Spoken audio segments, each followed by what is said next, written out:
Assalamualaikum warahmatullahi wabarakatuh. Hai guys, perkenalkan nama saya Nur Bahrain Bahta.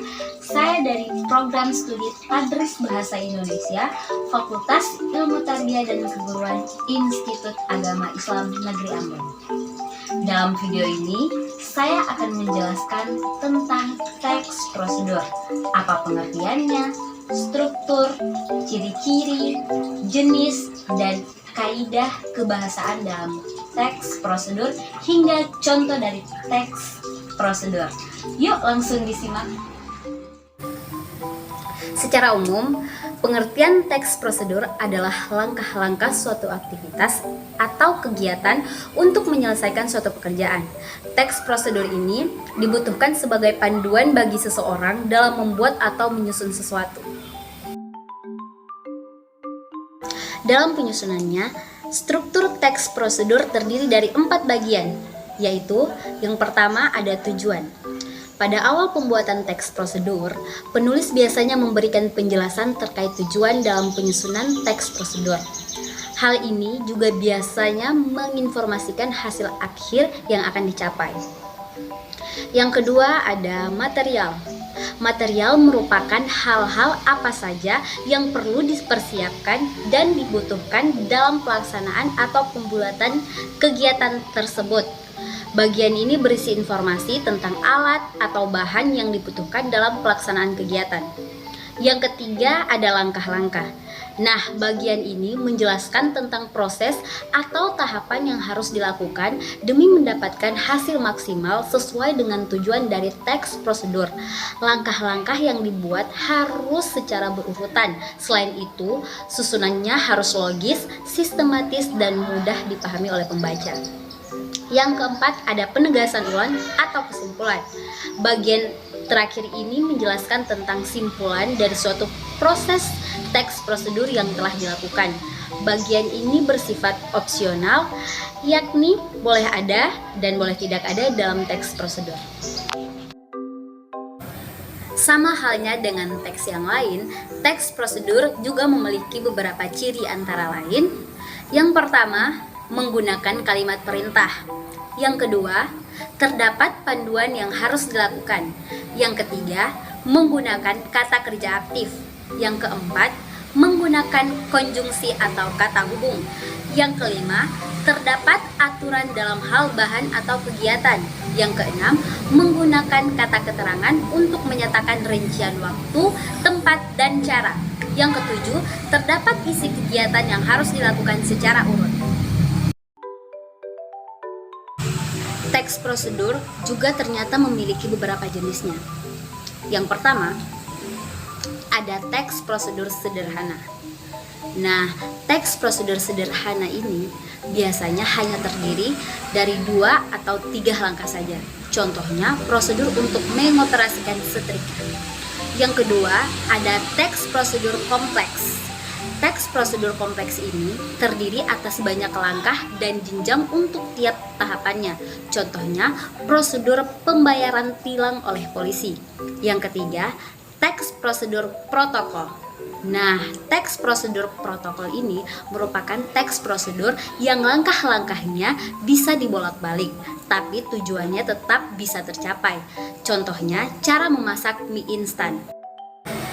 Jika kamu ingin menyusun teks prosedur, pastikan menggunakan beberapa struktur tadi, karena struktur teks prosedur yang lengkap akan membuat arahannya menjadi jelas dan bisa membantu pembaca dalam memahaminya. Untuk menyusun sebuah teks prosedur, diperlukan kaidah kebahasaan yang tepat agar sesuai dengan fungsinya. Berikut adalah kaidah kebahasaan yang umum digunakan dalam penyusunan teks jenis prosedur. Yang pertama, ada kalimat.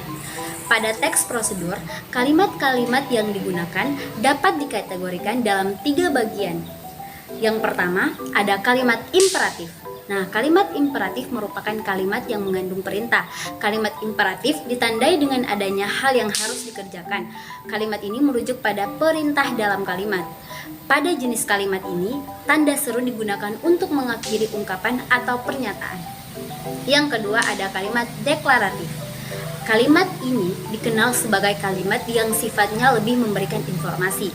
dan sering juga disebut sebagai kalimat pernyataan. Pada kalimat ini, tanda baca tanda titik digunakan untuk mengakhiri kalimat tersebut. Yang ketiga, ada kalimat interrogatif. Nah, kalimat ini digunakan untuk mencari informasi dengan memberi pertanyaan. Oleh karena itu, di akhir kalimat interrogatif diberikan tanda baca tanda tanya. Yang kedua, ada konjungsi. Konjungsi juga sering kita sebut sebagai kata penghubung. Dalam teks prosedur, konjungsi yang kita bahas terdiri atas dua macam. Yang pertama, ada konjungsi persyaratan. Konjungsi persyaratan ini adalah kata penghubung yang menyatakan syarat. Contohnya seperti jika, bila, andai, kalau, dan asalkan. Yang kedua, ada konjungsi temporal. Nah, jenis konjungsi temporal ini sifatnya merupakan kata penghubung yang menandai urutan waktu. Contohnya seperti lalu, kemudian, selanjutnya, dan setelahnya. Yang ketiga ada numeralia. Nah, numeralia dalam teks prosedur merupakan pilihan yang bisa digunakan selain menggunakan konjungsi. Numeralia merupakan kata bilangan yang digunakan untuk mengurutkan langkah-langkah dalam teks prosedur. Misalkan pertama, kedua, ketiga, dan seterusnya. Yang keempat ada pronomina. Pronomina atau kata ganti digunakan untuk menggantikan orang atau benda. Berdasarkan fungsinya yang menggantikan orang atau benda, pronomina dibagi menjadi dua macam. Yang pertama, pronomina penunjuk. Nah, kata ganti untuk menggantikan benda, contohnya ini, itu, tersebut. Yang kedua, pronomina personal. Kata ganti ini untuk menggantikan orang.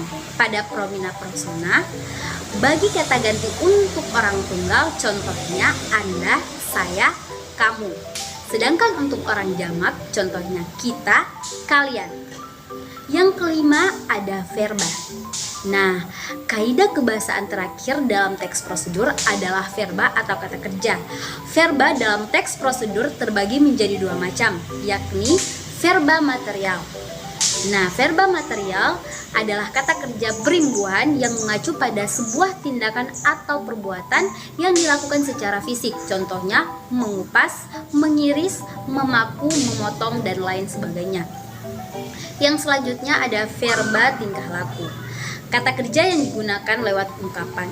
Verba ini juga dipahami sebagai kata kerja yang tidak tampak aktivitasnya. Contohnya menyukai, berpikir, dan menyetujui. Di masa serba digital ini, kamu perlu belajar mematikan komputer secara benar. Hal ini berguna agar komputer yang kamu gunakan tidak cepat rusak. Nah, untuk mematikan komputer, ada beberapa tahap yang harus kamu ketahui.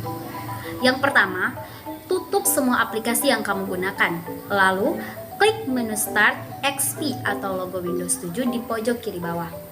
Kemudian, pilih shutdown dan tunggu beberapa saat hingga komputer kamu benar-benar mati. Setelah komputer kamu benar-benar mati, kemudian tekan tombol pada monitor dan speaker, stabilizer, dan perangkat komputer lainnya. Lalu, cabut kabel dari stop kontak. Hal ini bertujuan untuk menghemat daya dan mengantisipasi terjadinya korsleting listrik. Selamat mematikan komputer secara benar.